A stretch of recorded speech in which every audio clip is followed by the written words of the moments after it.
को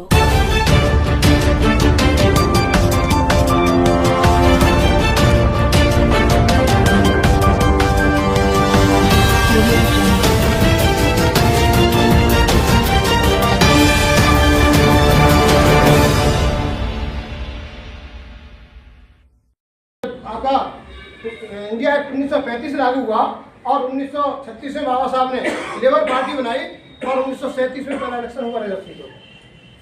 लेकिन हमारे लोग धर्म पर काम नहीं करते। एमएलए एमपी होने के बावजूद भी, सांसद होने के बावजूद भी हमारा जब तक ये जो नीला है, ये भाई साहब ने जो कैटर दिया, मैं इसी के माध्यम से इनका तीनों पे मैं ऐसा कह सकता हूँ कि ये धर्मगति ले गया, ये राजगति ले गया और ये धनगति ले गया। इस चौथे पे केवल सेवा गद्दी है, इस पर केवल सेवा गद्दी है और ये सेवक इतनी संख्या में, लेकिन इसी के शिकार है। इसके लिए बाबा साहब ने धर्म का मार्ग दिया था और हम धर्म को सबसे लास्ट की चीज समझते हैं। अगर राजनीतिक पार्टी जब बिखरती है ना, तो फिर नई राजनीतिक पार्टी बनती है, लेकिन लोग धर्म नहीं बनाते। आज अगर मान लो काशीराम साहब का कारवां पकड़ की ओर है और नई नई पार्टियां बन रही हैं, पार्टियों के नाम से जो हम बैनर लगाते हैं तो कुछ लोग आते हैं, कुछ मौन हो जाते हैं। चाहे वो हरे समाज की बात तो हम तो जाए, वो तो ड्रेस कोड की बात कर रहे हैं, वो आया समाज वाली पार्टी वाले हैं, वो मधे समाज पार्टी वाले हैं, वो किसी और पार्टी वाले हैं। लेकिन अगर हमारे पास धर्म का अगर अच्छा बैनर होता तो हम धर्म के नाम पर जो है लोग प्रभु की सभी आ सकते हो, वहां पर जो हमारा समाज पार्टी से सबका हित है, आसानी से समाज समझ जाता। देश गौतम की बातें बहुत अच्छी हो सकती है, लेकिन किसी लोगों को इसलिए बुरी लग सकती है कि उस पार्टी का भाई नहीं। अगर इसी बात को धर्म के आधार पर कहा जाता तो लोग ज्यादा पसंद करते, ज्यादा सुनने के लिए आते। इसलिए हमारा धर्म का मार्ग जो है एक उत्तम मार्ग है। अखिल भारतीय गंगा क्षेत्रीय महासंघ न किसी राजनीतिक पार्टी का विरोधी है, न किसी का सपोर्टर है। अगर पार्षद से लेकर के विधायक तक का, सांसद तक का कोई आदमी चुनाव लड़ता है और उसके आचरण में धर्मिक है, वो धर्मिक का मतलब उसके संस्कार है, तो उस आदमी को जिताएं। संस्कारवान आदमी सत्ता में जाके समाज परिवर्तन कर सकता है, अन्यथा वो केवल अपने लिए कार्य करता है। राजनीति में जो नारा लगाता है उसे चार चीज मिल जाती है: संपत्ति, सत्ता, सुरक्षा, संपत्ति और सम्मान। ये चार चीजें उसे मिल जाती है, फिर कहता है कि धर्म की बात करती है, धर्म में क्या रखा है। तो साथियों, बाबा साहब की अंतिम बात में तो केवल जो है धर्म पर काम करता हूँ और हमको इन 5 ब्राह्मण धर्म को मैं ब्रह्मजाल बोलता हूँ। आप लोग ब्रह्मजाल में फंसे हुए हो और इस ब्रह्मजाल के 5 मार्ग शक्ति है: भाग्य, भगवान, स्वर्ग, नर्क और पुनर्जन्म। आप इससे जब तक मुक्त नहीं होंगे, आप सही अम्बेडकरवादी नहीं हो सकते, क्योंकि आपको जो है आप एक तो भाग्य के आधार पर अपनी किस्मत को निराश कर लेते हैं। हमारे साथ में बुरा भला हो गया तो भगवान जाने, और कुछ फिर भी रह गया है तो पुनर्जन्म में हमें आगे मिल जाएगा तो कुछ करेंगे।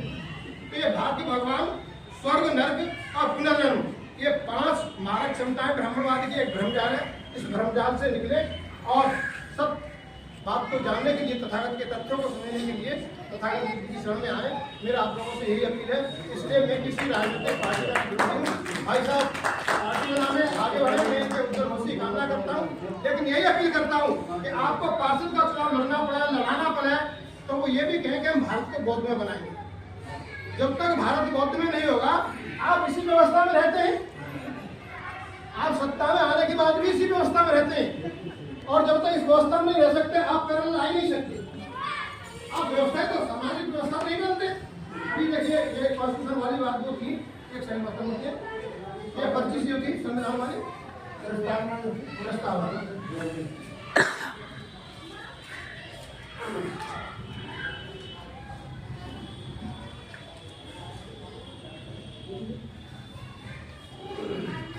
इसमें न्याय आर्टिकल 14 से लेकर के 18 तक आपकी जो है मूलभूत स्वतंत्रता दी है, जिसमें हम जो है पहले में ये न्याय है, सामाजिक, आर्थिक, राजनीतिक न्याय। सबसे पहला शब्द है सामाजिक। आप सामाजिक न्याय कैसे मिलेगा मुझे बताइए सत्ता में आने के बाद। सामाजिक न्याय में आप शासक हो गए, आप कल्पना कर लीजिए आप प्रधानमंत्री हो गए, जाति पाति खत्म कर दिया। आप मुझे बता दीजिए, बस बहुत अच्छी बात कही आपने, जाति पाति खत्म करके आप बाबा साहब के कॉन्स्टिट्यूशन में आस्था रखते हैं। आर्टिकल 25 क्या कहता है? आपने बहुत अच्छा सवाल किया, मुझे बोलने दीजिए। आर्टिकल 25 कहता है कि प्रत्येक व्यक्ति को 25 से लेकर 28 तक कि प्रत्येक आदमी को अपनी धार्मिक स्वतंत्रता, संस्थाएं बनाने का, प्रचार प्रसार करने का और संस्कृति को बनाए रखने का अधिकार है। तो क्या आप संविधान में से आर्टिकल 25 को हटा देंगे? नहीं हटा देंगे तो कैसे? आपको पहले ही हटाना पड़ेगा,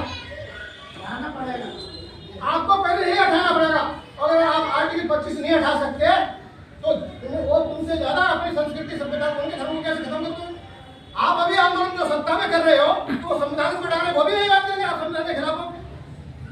तो उनकी सभ्यता, संस्कृति को मिटाने के लिए आपको आर्टिकल 25 को हटा नहीं पाएंगे। आप बड़ी लाइन खींचनी पड़ेगी छोटी के बगल में बस। तो मेरा कहने का मतलब है कि बाबा अभी हम मिटाने वाली बात कर रहे हैं, उससे इससे पहले आर्टिकल 25 का हमने फायदा नहीं दिया। आर्टिकल 25 इसलिए होने के लिए था, उन्हें तो कोई परिवर्तन ही नहीं करना था, परिवर्तन तो आपको करना चाहिए था, आपको ही धार्मिक परिवर्तन करना चाहिए था। इसलिए बाबा साहब डॉक्टर अम्बेडकर ने आर्टिकल 25 का हिस्से में डाला। अन्यथा अभी तक धर्म परिवर्तन विधेयक ले आए, उत्तर प्रदेश में लागू है और भी कई स्टेटों में लागू है, लेकिन अभी आपके ऊपर लागू नहीं है। वक्त है आपके ऊपर इसलिए लागू नहीं है कि वो जो है आपको हिंदुओं से अलग नहीं मानते। Buddhist, Jain are the part of the Hindu.